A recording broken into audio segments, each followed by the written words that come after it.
Good day everyone, I hope you are doing well. The topic of our focus today is medical protozoology.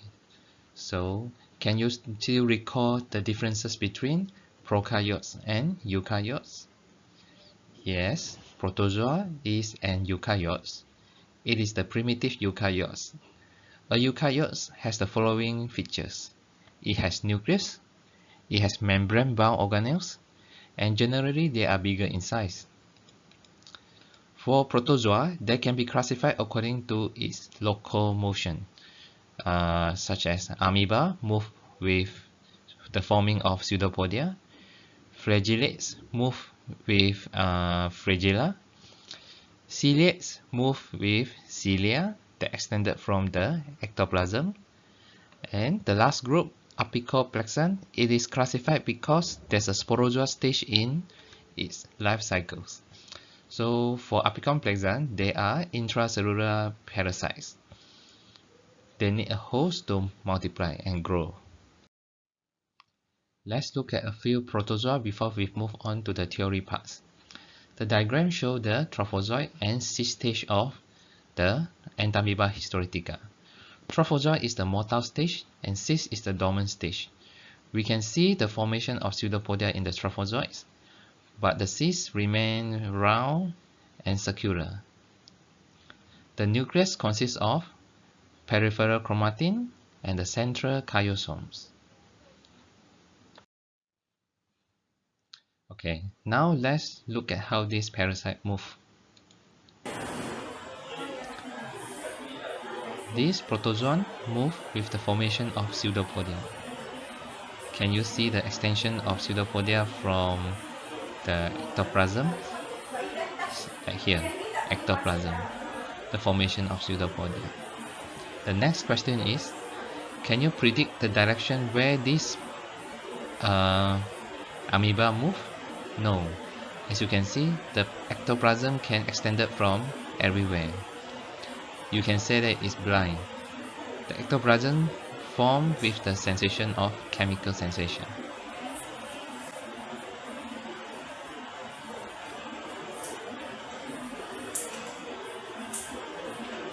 So this is a pure culture of Entamoeba histolytica.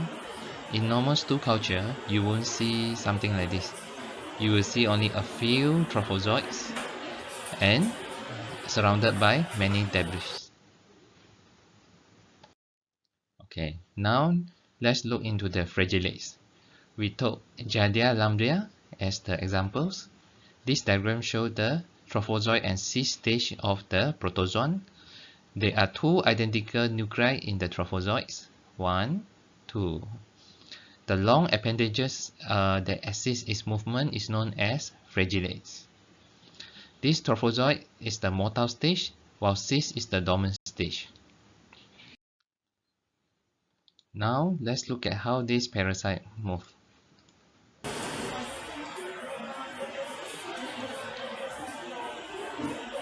This protozoan move with the help of flagellates, but you can't observe the flagellates under microscopes.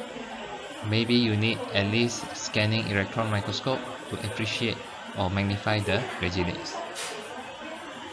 Similarly, the video is showing pure culture. Pure culture means you will only see the trophozoite stage of this parasite with the absence of other contaminants such as the debris that you usually see in the stool samples. Whatever you see in this video are the trophozoite. They are the trophozoite that stick on the surface. You can see the tear shape of the trophozoites, and they are also trophozoites that are floating.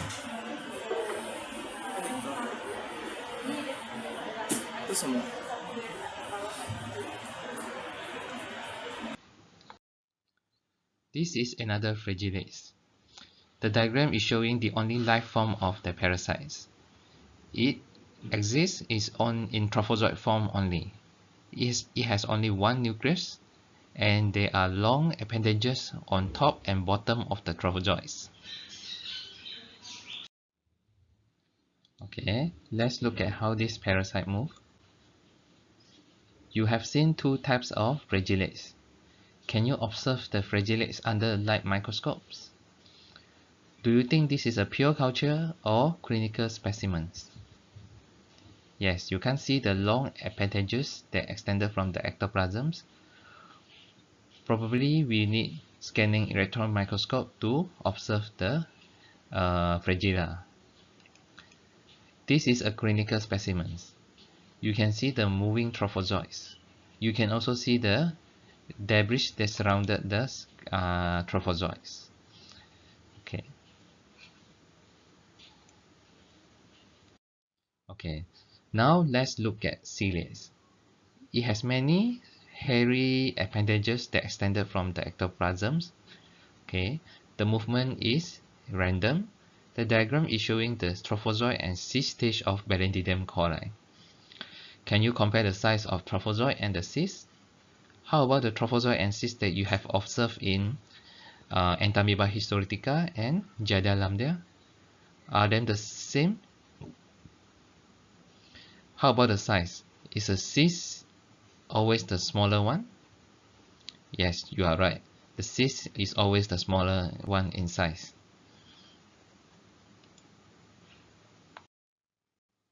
Okay, now let's look at how this parasite moves. It is a pure culture or clinical specimen. Does it randomly move or it moves in a direction? You have the answer with you. Okay. Salah. Stop. Tadi. Ya. Nampak bulu-bulu. Okey, keluar. Okay, I think that's enough. Now we reach the fourth group, the apicomplexans. The diagram is showing the clinical and pathological consequences of the acute infections of Toxoplasma gondii. So if you can see, the parasite invade the cells, they multiply in the cells, and the parasite replicate and accumulate until extensus, the parasite bursts the cells and exits from the cells, and they will continue to infect another new host cells. This is what we call the lytic cycles. So this is the tachyzoids of the Toxoplasma gondii. If you can still remember, this parasite is immobile. So because it doesn't have any appendages that help in the movement. But this parasite can still move by grinding. And can you see the sharp end? So this sharp end is known as the apical complex. It helps the parasite to invade or penetrate the host cells. Okay, these are the tachyzoid of Toxoplasma gondii. This is an intracellular parasite. We usually culture this tachyzoid by mixing them with the cancer cell lines. This tachyzoid can invade or penetrate the cancer cell line and multiply within the cell lines. They don't have visible locomotion appendages like cilia, flagella, or pseudopodia, but they can definitely move by gliding, flexing, or undulating or rotation.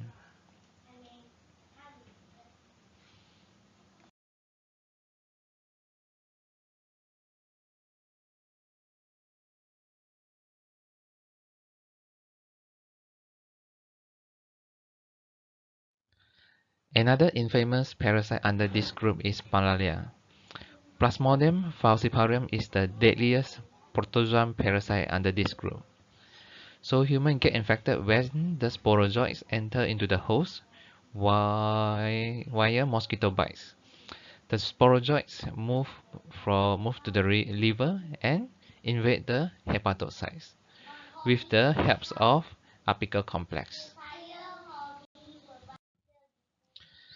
Well, we have completed the introduction part. Let us go into the theory parts now. At the end of this lecture, you must be able to outline the important species of the protozoa, which are classified into 4 phylum. Describe the uniqueness of the 4 phyla of medically important protozoans. Describe the life cycle of medically important protozoa, and describe the general method of reproduction and multiplication of the medically important protozoa. Medical protozoology comprises the study of protozoan parasites which infect humans. The study includes the disease the parasite produces, the response the human generates against the parasites, and various methods of diagnosis, prevention, and treatment. Protozoa is the primitive animal. So it is unicellular and the cell size range from 1 to 150 micron. They has the common component of eukaryotic cells. They have plasma membrane, cytoplasm, nucleus, endoplasmic reticulums, Golgi body, mitochondria, and ribosomes. Many of the protozoa possesses organelles of locomotion that help them to move. These organelles include pseudopodia, flagella, undulating membrane, or cilia. In terms of morphology, protozoa usually possess at least one nucleus. For example, entamoeba has one, Pallidum cordai has two, macro and micro nucleus. Giardia has two nuclei. The nucleus is surrounded by nucleus membrane. Protozoa has chiosome that comprise chromatin materials. Chiosome refer to the chromatin materials inside the cell's nucleus. It may or may not contain DNA. Protozoa has cytoplasm. The cytoplasm is surrounded by plasma membrane. For species like amoeba, their cytoplasm can be classified into ecto and endoplasms. Ectoplasm comprise the outer transparent layer that helps it to move or protect it or chemical sensation. Endoplasm comprise the inner granular layer. It contains vacuoles, organelles. It is meant for the cell nutrient storage and reproduction. Protozoa are classified into the phylum Sarcomastigophora, which include amoeba and flagellates, the phylum Celiophora, which include ciliates, phylum Apicoplexa, which include coccidia, and phylum Microspora, which is also known as Microsporidia. Their characteristics for differentiation include the motility and stages in life cycles and replications. Motility is accomplished by different mechanisms, namely pseudopodia in amoeba, flagella in flagellates, and movement of rows of cilia in ciliates. Coccidia and microsporidia are essentially non-motile obligate intracellular parasites.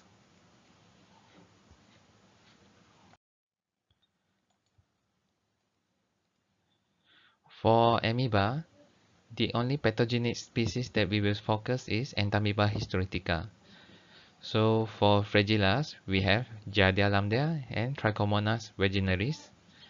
And for sporozoa, we have intestinal sporozoa, blood sporozoa, and tissue sporozoa. Intestinal sporozoa include Cryptosporidium pavum, Psychospora species, Sarcocystic species. For blood sporozoa, we have Plasmodium species, and for tissue sporozoa, we have Toxoplasma gondii. Now we will look into each phylum one by one. Amoeba and flagella is classified under the phylum of Sarcomastigophora. Amoeba is under the phylum of Sarcodina, and amoeba move with the formation of pseudopodia, also known as the force feet. Okay, the pathogenic amoeba include entamoeba, endolimax, iodamoeba, Nigridia, and acanthamoeba. Nigridia and acanthamoeba is also known as free-living amoeba. So humans get infected when we are exposed to untreated water, which include swimming in waterfall, river, or swimming pool without chlorine. Flagellates has long appendages that help in its movement. Some flagellates move with the help of undulating membrane, like Trypanosoma species. So medically important flagellates include Giardia, the intestinal protozoan, Trichomonas that affect the genital organ, Trypanosoma, a blood protozoan, and Leishmania, a tissue protozoan. Amoeba and flagella move using pseudopodia or flagella respectively. They are usually reproduced asexually. Some are free-living without the need for a host. For medically important ones, they are usually associated with human parasitic disease. Ciliates move using cilia. Ballentidium coli is the only human pathogen in the phylum of Ciliophora. Ciliates move using cilia. They depend on the cilia to help in feeding as well. The cilia are thread-like extensions, shorter and more numerous than flagella. They are arise from small basal granule. Ballentidium coli has two nuclei, micronucleus that involve in reproduction, macronucleus that control the metabolic process. Cilia mostly reproduce by mitosis, one of the asexual reproduction methods. Most are free-living, like Paramecium and Vorticella, and Ballentidium coli is the only human pathogen. Sporozoa are found in the phylum of Apicomplexa. It is the part of the protozoan life cycle. They can move by gliding, flexing, undulating membrane, or rotating. They have no visible means of locomotion such as cilia, flagella, and pseudopodia. Organisms of Apicoplexa are obligate parasites. They have complex life cycles, which consists of the alternative between asexual and sexual phases, and involve usually more than one host. The host in the life cycle can be a combination of arthropod like mosquitoes or vertebrate like human or cats. The medically important species include Toxoplasma, Sarcocystids, Psychospora, and Cryptosporidium. In case of malaria, the apical complex of sporozoids or merozoites help in the cell attachment and penetration process into the host cells. The apical complex consists of the terminal polar ring, elongated rough-trees, and micronyms, which function as attached to or penetrate of host cells. Protozoa of apical complex are spore-forming parasites. The spores are transmitted to other animal hosts by carrier animals. They have complex life cycle with alternating sexual and asexual generation. All are parasites of animal, except some are human parasites, such as Plasmodium, the blood parasites, Toxoplasma gondii, the tissue parasites, Cryptosporidium pavum, the intestinal parasites, Psychospora, and Sarcocystid, intestinal parasites. Microsporidia, or the phylum of Microspora, are obligate intracellular parasites. They reproduce by the forming of minute spore. The size of the spore ranging from 1 to 2.5 micron in size. Because they are small, they are resistant to environmental stress. Their inner body consists of the pora tubule or pora filament, which is coiled inside the spore to strengthen the structure. They are lack of mitochondria, peroxisomes, Golgi membranes. There are 8 genera that has been implicated in human disease, which is as follows. The life cycle of parasite normally includes a dormant stage cyst and the active multiplying trophozoite stage. A cyst can describe as an egg. It is the infective stage. Humans get infected upon the ingestion of the cyst. The cyst is a robust stage. It helps the parasite to survive in unfavorable environments, such as the stomach gastric acid. It slows down the metabolism processes and stops all activities such as motility and feeding. In a suitable environment, the cyst can undergo excitation to form trophozoites. Trophozoite is an active feeding and multiplying stage. It feeds by phagocytosis, pinocytosis, or through cytostomes, a mouth-like structure. The reproduction method of protozoan include sexual and asexual cycles. Simple protozoan reproduce by binary fission. Protozoan with complex life cycle presented with both sexual and asexual reproduction cycles. For instance, the life cycle of malaria schizonomy happens in infected human red blood cells, where there are repeated nuclear division of schizons to produce large number of merozoites, while sporogamy happens in infected mosquitoes. The gametes fuse to produce zygotes. For Balantidium coli, it can multiply by simple binary fission, or two Balantidium species can connect through conjugations to exchange genetic materials. If a protozoan can complete its life cycle within a host, it is known as monogeneous protozoan. For heterogeneous parasites, they complete their life cycle in more than one host.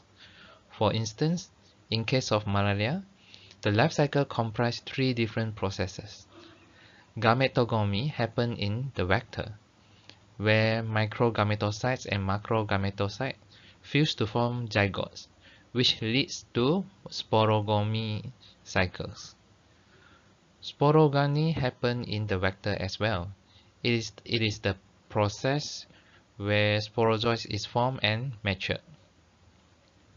Merogamy or schizogamy happens in human. It is the multi-sexual division stage, asexual division stage. The parasite can go through multiple merogonic cycles within the host to form more merozoites.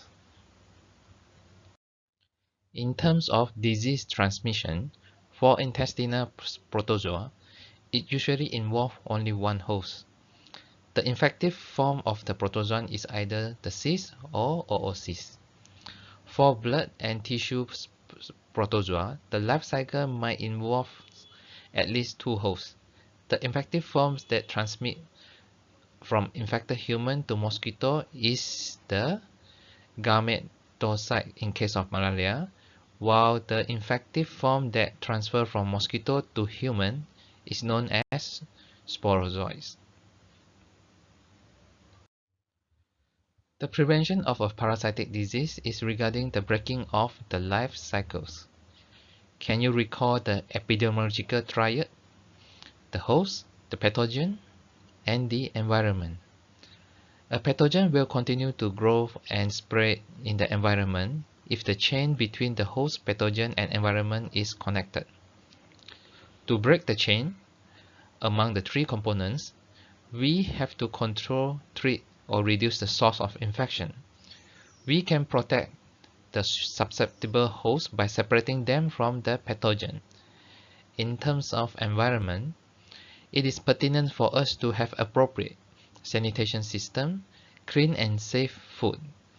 Besides, we have to control the growth of any possible vector to prevent disease transmission. Okay, that's all for this session. Thank you for your attention.